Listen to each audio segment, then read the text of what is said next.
Oke, baik. Saya akan memulai untuk membagikan share screen mata kuliah jurnalisme dan media siaran pertanian di pertemuan ke-6 kita pada hari ini.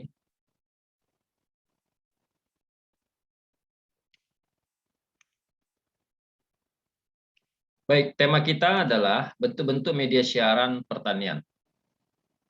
Bentuk-bentuk media siaran pertanian. Nah, ketika berbicara tentang bentuk-bentuk media siaran pertanian yang berkaitan dengan jurnalisme, maka kita akan berbicara tentang bentuk-bentuk media massa.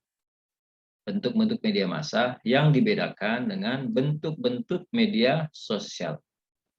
Ini perlu saya ulang-ulang ya, pemahaman tentang media massa dan media sosial, karena pertama, bahwa media media sosial itu sangat akrab di era 4.0 sekarang ini, di mana setiap orang itu memiliki eh, sumber informasi dalam genggaman, tetapi tidak begitu memahaminya. Apa beda antara media sosial dengan media massa? Nah, kemudian yang kedua adalah bahwa eh, di dalam jurnalisme itu memiliki beberapa prasyarat tertentu baru boleh dikatakan sebagai sebuah jurnalisme. Yang membedakannya juga dengan media sosial. Di antara satu media massa yang juga disebut dengan pers, ya, pers yang kata kerjanya adalah jurnalisme, dan pada sisi lain ada media sosial. Oke, jadi ketika berbicara tentang bentuk-bentuk media siaran, maka kita akan berbicara tentang bentuk-bentuk pers yang ada hingga saat ini. Apa bentuk-bentuk media massa tersebut? Yaitu media online, media cyber atau media cyber. Ini di Indonesia kan menjadi siber ya, siber karena dia kalau dalam bahasa asing itu bahasa asalnya itu cyber, CIBER, cyber, atau juga disebut dengan media online. Media online dan peristilahan yang kerap digunakan adalah new media atau media baru, karena memang dia media yang paling paling belakangan keluar ya, muncul gitu ya, dibandingkan dengan jenis-jenis atau bentuk-bentuk media lain seperti cetak, televisi, radio. Jadi new media ini adalah media yang paling bungsu kelahirannya. Kemudian media cetak, media televisi, media radio. Inilah dia bentuk-bentuk media massa atau yang bisa dimanfaatkan sebagai media siaran pertanian dalam konteks jurnalisme. Dalam konteks jurnalisme. Kalau bukan dalam konteks jurnalisme, maka dia bisa menggunakan juga media sosial. Tetapi dia tidak memiliki prasyarat yang perlu dilengkapi, sebagaimana jurnalisme itu memerlukan prasyarat ketika menyebarluaskan suatu informasi. Baik, kita coba bahas satu persatu dari bentuk-bentuk media massa ini. Yang pertama dari new media tentunya. Definisi new media. Bagaimana mendefinisikan new media itu? New media atau media online didefinisikan sebagai produk dari komunikasi yang termediasi teknologi yang terdapat bersama dengan komputer digital. Termediasi teknologi. Maksudnya adalah antara jurnalisme dengan luarannya atau outputnya berupa produk jurnalistik itu termediasi oleh teknologi. Ada suatu jalur yang harus ditempuh, yaitu teknologi, menggunakan teknologi. Kalau misalnya begini ya, media cetak gitu ya. Media cetak itu ketika kita melihat masa kelahirannya itu tidak menggunakan teknologi, tidak menggunakan teknologi yang dalam arti teknologi yang rumit, yang canggih gitu ya. Dia hanya menggunakan press mesin press. Itu sebabnya disebut dengan awal muncul kata pers itu dari press Mark Gutenberg itu. Mark Gutenberg itu menemukan alat cetak ya atau press mesin. Nah, karena kerjanya itu dengan cara menekan press gitu ya, mempres hingga muncullah gambar-gambar atau kata-kata dalam kertas, maka pada akhirnya dinamai dengan press. Nah, ketika kemudian muncullah media massa menggunakan teknologi yang terbaru ya pada masa itu, maka dia disebut dengan press dalam bahasa Jerman dan pers dalam bahasa Inggris. Itulah asal muasalnya kenapa dia disebut dengan pers. Nah, kemudian itu maknanya termediasi dengan komunikasi, dengan teknologi. Ya, ketika sekarang media digital, maka prosesnya itu termediasi oleh teknologi yang tidak bisa dipisahkan dari adanya teknologi digital. Itu new media. Kemudian new media juga dimaknai merupakan media yang menggunakan internet, media online berbasis teknologi, berkarakter fleksibel, berpotensi interaktif, dan dapat berfungsi secara privat maupun secara publik. New media merupakan media yang menggunakan internet sebagai media online, berbasis teknologi, berkarakter fleksibel, berpotensi interaktif, dan dapat berfungsi secara privat maupun secara publik. Karakter ini harus dipahami dulu ketika sebelum kita menyebarluaskan informasi melalui media cyber. Karena apa? Karena bakal ada konsekuensi yang muncul manakala sebuah informasi itu kita diseminasikan atau kita sebarluaskan melalui media massa, dan konsekuensi-konsekuensi yang muncul itu berkaitan dengan karakter-karakter media yang kita gunakan gitu. Jadi potensi itu muncul dari karakter, misalnya begini ya, menggunakan internet, media online berbasis teknologi. Nah, ketika kita menggunakan media cyber ya, maka kita harus mempersiapkan bahan material berita yang akan kita sampaikan itu, yang kita publikasikan itu melalui media internet atau media online itu melalui digitalisasi. Tidak bisa lagi kita misalnya kita mengetik, kita print, kita kasih kertasnya gitu ya. Itu tidak efektif, Tapi di media cetak masih bisa seperti itu. Media lain karena memang cara kerjanya sudah digitalize. Semuanya menggunakan digitalisasi. Dan itu memang bagi kaum milenial itu sudah menjadi sebuah tradisi baru, berbeda dengan kaum yang di atasnya ya, generasi Alpha, generasi Z dan sebagainya. Oleh karena itu maksud saya yang untuk orang yang lebih berusia muda lebih mudah ketimbang yang lebih tua. Tetapi itulah konsekuensinya. Kemudian berkarakter fleksibel.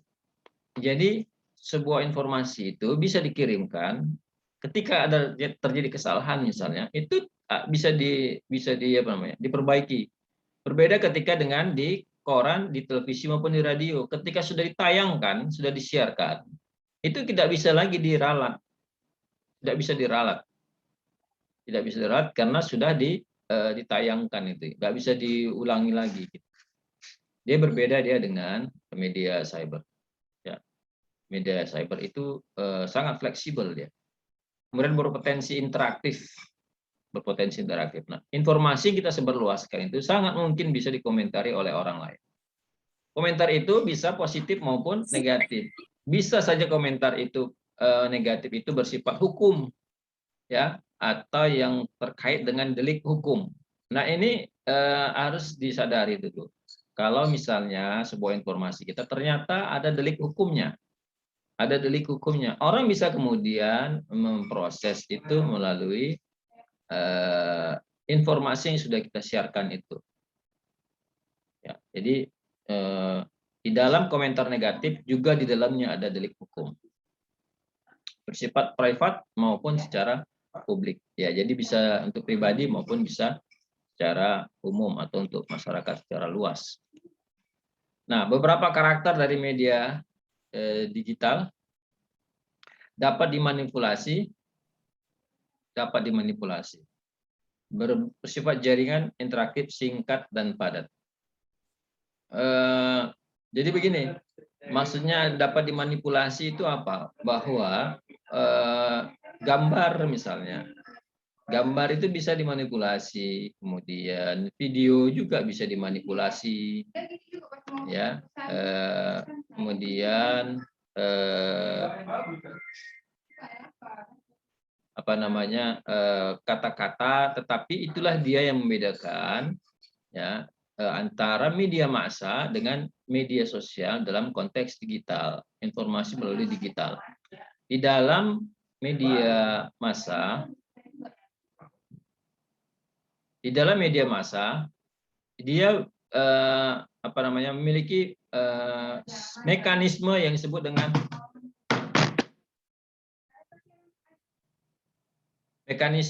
dengan check and balance. Sebentar ya.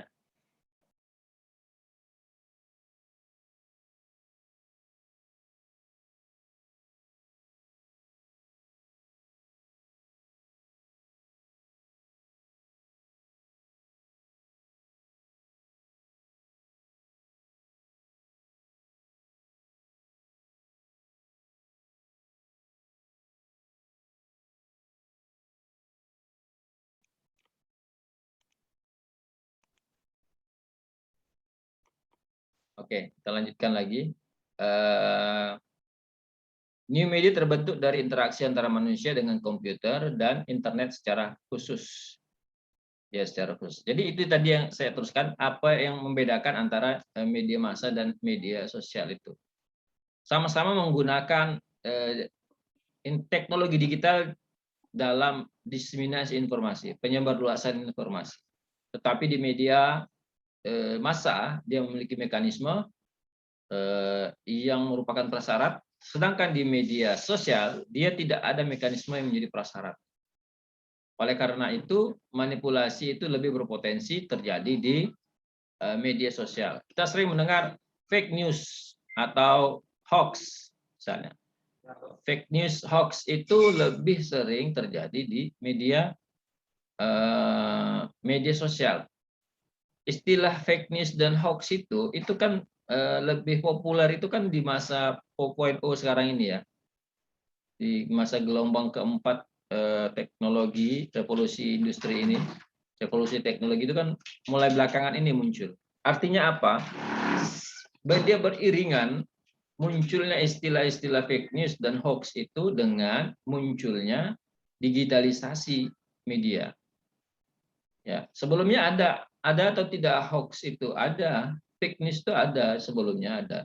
Tetapi dia tidak seramai pada masa sekarang ini.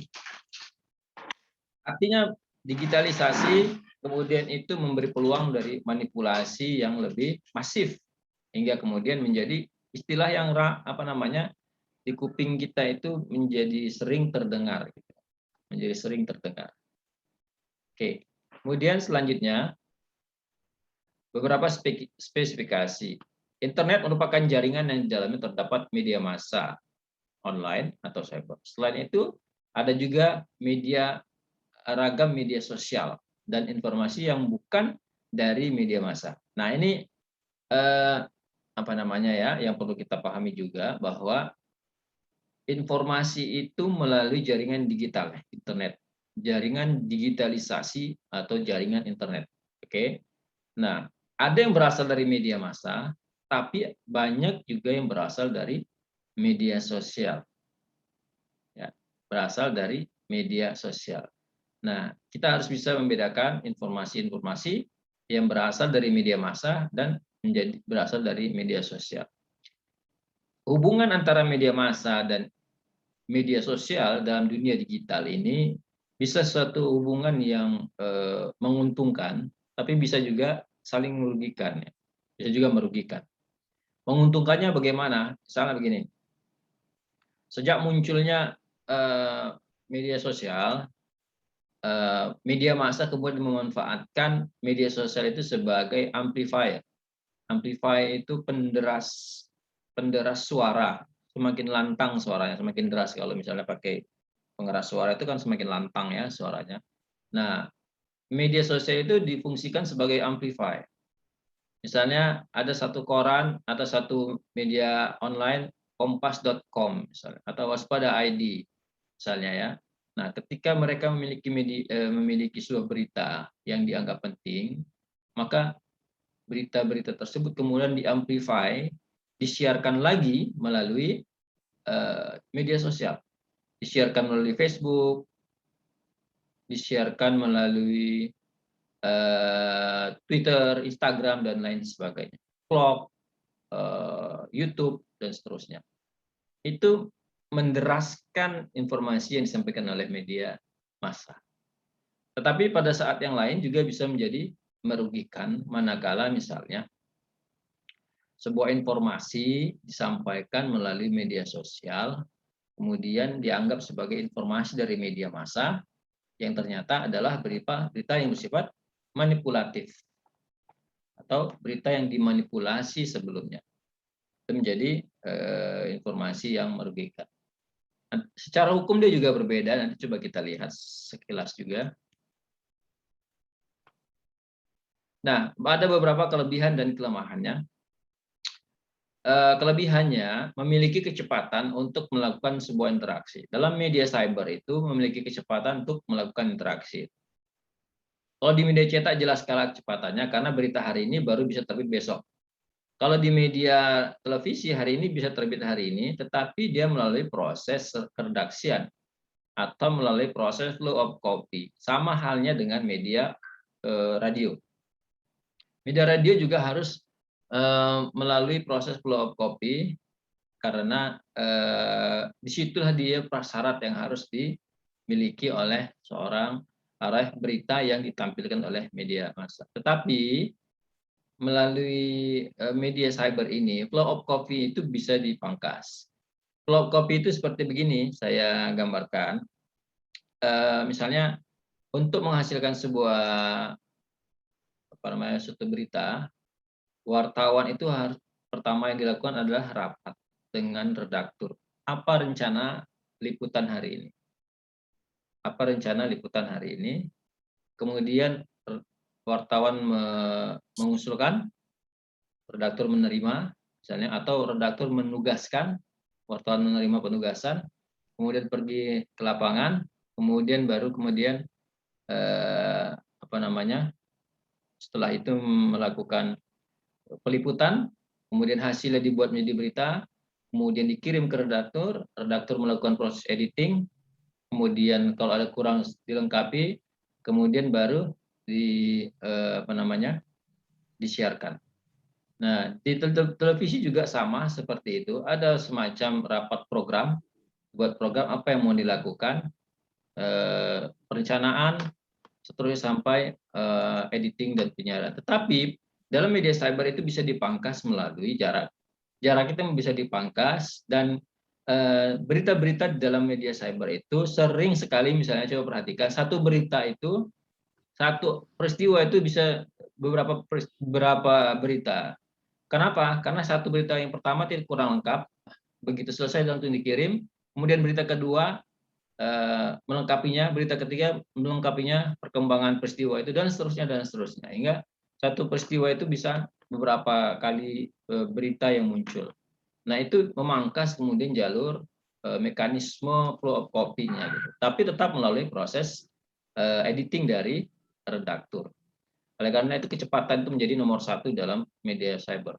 Lebih efisien, tidak lebih murah, lebih cepat untuk mendapatkan sebuah informasi terbaru dan terupdate informasinya. Nah, kelemahannya adalah jaringan koneksi yang bisa menjadi masalah. Lebih mengutamakan kecepatan ketimbang kedalaman konten. Nah, ini tadi ya sebutkan. Kalau misalnya pertama ya, jaringan koneksi. Kalau misalnya koneksinya bermasalah, tentu selesai ya, buyar gitu ya. Nggak bisa tayang, nggak bisa mengirim berita, tidak bisa melakukan editing, dan seterusnya. Kemudian lebih mengutamakan kecepatan ketimbang konten. Konten ini isi. Lebih mengutamakan kecepatan. Kecepatan itu nomor satu di dalam media cyber. Alhamdulillah.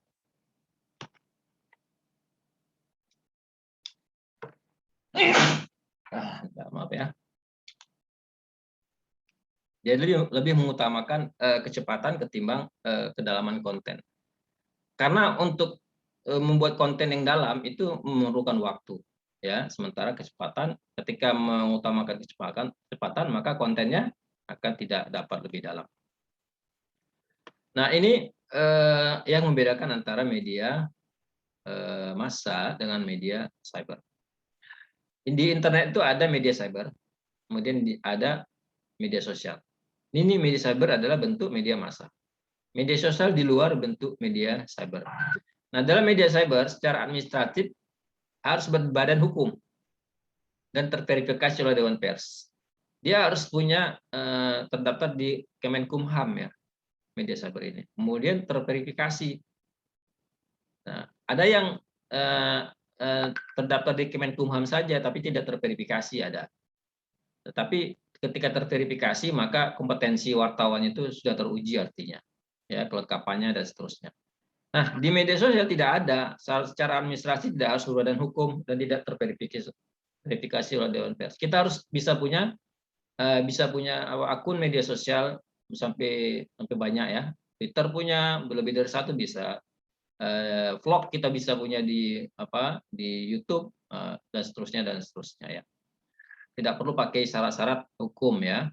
Kemudian di media cyber secara hukum diatur oleh hukum pers seperti Undang-Undang Nomor 40 Tahun 99 tentang pers, Kode Etik Jurnalistik dan peraturan produk aturan Dewan Pers. Nah, kalau ada masalah itu akan digunakan produk hukum ini untuk menyelesaikan masalah hukum dalam media cyber. Produk hukum ini. Tetapi kalau di media sosial diatur oleh Undang-Undang Nomor 11 Tahun 2008 sebagaimana diubah dengan Undang-Undang Nomor 19 Tahun 2006 tentang ITE, Informasi dan Transaksi Elektronik. Ingat yang namanya ITE itu kepanjangannya Informasi dan Transaksi Elektronik ya. Kepanjangan dari ITE karena banyak yang tidak tahu ini kepanjangan ITE. Nah, ini berbeda regulasi ini. Kalau di media cyber tidak ada aturan yang berkaitan dengan hukuman fisik penjara. Tidak ada. Ya, tetapi di sini kalau melanggar ini penjara hukumannya. Misalnya ada yang punya status di media sosialnya dianggap melanggar hukum ITE, dia undang-undang ITE misalnya, maka di penjara dia. Udah banyak itu contohnya. Ya, kalau di sini tidak, akan ada mekanisme hak jawab, Nah, secara hukum dan secara administratif dia berbeda. Ya, belum lagi secara kontennya. Tadi yang saya sudah jelaskan, secara kontennya itu juga dia berbeda. Jadi sama-sama informasi ini dari media cyber dan media sosial sama-sama informasi dua-dua, tetapi dia memiliki perbedaan secara hukum, secara administratif dan secara kontennya tadi. Ya, kontennya tadi. Konten sudah kita bahas di awal tadi bahwa di media cyber itu ada mekanisme sebagai prasyarat, media sosial itu tidak ada. Oleh karenanya jauh lebih bisa dipercaya informasi dari media cyber. Kenapa? Ada check and balance, ada konfirmasi. Di sini tidak ada. Asal dapat informasi kita sebarkan cus gitu ya, tersebar langsung pada detik itu juga, dan tidak ada konfirmasi kepada orang yang bersangkutan. Oleh karenanya di sini sangat rentan terhadap hoax dan fake news. Kemudian media sosial seperti vlog, Twitter, Instagram, Facebook dan lain-lain diseminasi suatu informasi yang lebih cepat, memberi kemudahan penggunaan, berisiko kehilangan kontrol karena isu-isu sensitif yang terbuka kepada publik. Ini catatannya ya untuk media sosial ini. Berisiko kehilangan kontrol karena ada isu-isu sensitif yang terbuka ke publik. Kadang-kadang isunya itu bukan isu umum publik, tetapi isu privat gitu ya, sensitif dan untuk kalangan tertentu. Jadi kemudian disebarluaskan untuk publik, maka jadilah persoalan, dan menjadi persoalan hukum di sini. Nah, kemudian kalau cetak, ini ciri-ciri media cetak ya, tapi tetap juga bisa dimanfaatkan ya, walaupun media cetak itu mengalami sunset era ya, era tenggelam lah ya, udah mau tenggelam lah kira-kira begitu. Ciri-cirinya umumnya durasinya berkala, menyebarkan secara tradisional, melibatkan banyak sumber daya. Jadi banyak pegawainya, yang tukang lipat, tukang cetak, tukang wartawan, itu banyak ini, tenaga kerjanya banyak sih. Kalau apa tidak perlu ya media cyber tidak perlu. durasi berkala setiap hari, seminggu sekali, seminggu 2 kali, seminggu 3 kali, dan seterusnya. Menyebar secara tradisional dibawa oleh mobil mobil ekspedisi ke daerah-daerah. Kalau ada banjir, tanah longsor, atau tertutup jalan, maka tidak bisa disebarluaskan. Nah, kemudian karakteristiknya, komunikasinya searah, efeknya tertunda, hambatannya geografis, speed limit tidak mengutamakan kecepatan. Ini tidak mengutamakan kecepatan. Kemudian radio memiliki time limit. Time limit bersifat audio, suara saja. Time limit keterbatasan waktu ya. Audio itu suara saja menggunakan kalimat aktif dalam pemberitaannya, memiliki ketergantungan pada jaringan, frekuensi. Kalau televisi juga frekuensi, kalau internet itu pada jaringan, sedangkan ini pada frekuensi. Kemudian membutuhkan alat bantu dalam penerimaannya. Harus punya orang radio untuk mendengarnya, kalau nggak bisa dengar. Atau sekarang handphone ya. Memiliki efek yang tertunda ataupun seketika. Dengan televisi karakternya itu memiliki time limit. Sama seperti radio, kalau media cetak itu space limit. Nah, media cyber mereduksi time limit dan space limit. Kalau televisi durasi ya, durasi misalnya acara apa namanya, berita siaran itu hanya setengah jam misalnya.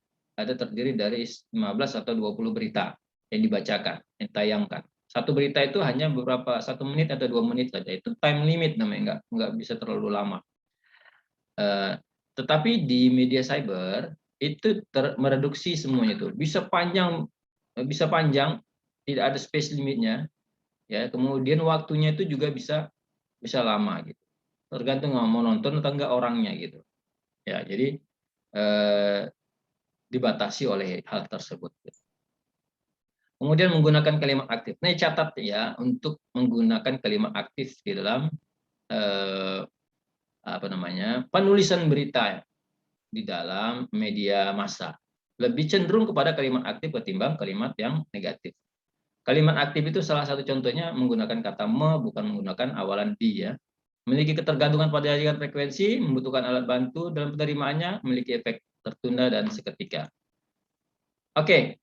Waktu kita kurang dari 1 menit di Zoom ini, kita bisa lanjutkan lagi nanti ke Google Classroom. Jika ada pertanyaan, silakan diajukan sini sisa waktu kita.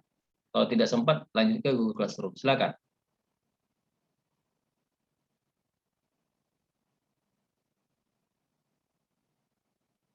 Oke, kalau tidak ada, kita gimana?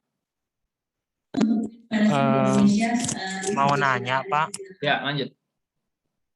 Ini kan terkait bentuk-bentuk media gitu kan, Pak. Bentuk-bentuk media siaran pertanian, Pak. Pertanyaannya, Pak, bagaimana terkait dampak